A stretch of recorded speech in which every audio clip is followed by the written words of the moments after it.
میاں والی کی تحصیل عیسیٰ خیل کے علاقہ کرندی ملا خیل میں دو برادریوں زارو خیل اور الخن خیل کے مابین سالوں سے چلے آنے والی دشمنی دوستی میں بدل گئی۔ سابق صوبائی وزیر آبپاشی امانت اللہ خان شادی خیل اور حاجی ملک دین کی کوششوں سے دونوں برادریوں کے مابین صلح ہو گئی۔ زارو خیل برادری اور الخن خیل برادری نے ایک دوسرے کو گلے لگایا اور ایک دوسرے کی تمام غلطیاں معاف کر دیں۔ تقریب میں علاقہ سمیت دیگر علاقہ جات سے بھی معززین، سیاسی، سماجی اور مذہبی شخصیات نے بھی شرکت کی۔ صلح کی تقریب سے خطاب کرتے ہوئے سابق صوبائی وزیر آبپاشی امانت اللہ خان شادی خیل نے دونوں برادریوں کے لیے نیک خواہشات کا اظہار کرتے ہوئے کہا کہ اللہ تعالیٰ آپ کو امن اور امان سے رہنے کی توفیق عطا فرمائے۔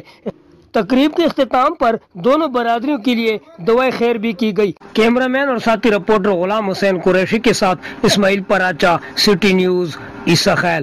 ہم لاتے ہیں ٹاپ نیوز، آپ کے فیورٹ ٹاک شوز اور انلمیٹڈ انٹرٹینمنٹ صرف یوٹیوب پر۔ اگر آپ نے ابھی تک ہمارا چینل سبسکرائب نہیں کیا تو ابھی سبسکرائب کریں اور بیل آئیکن کو کلک کر کے ہماری لیٹسٹ ویڈیوز کے بارے میں اپڈیٹ جانیں۔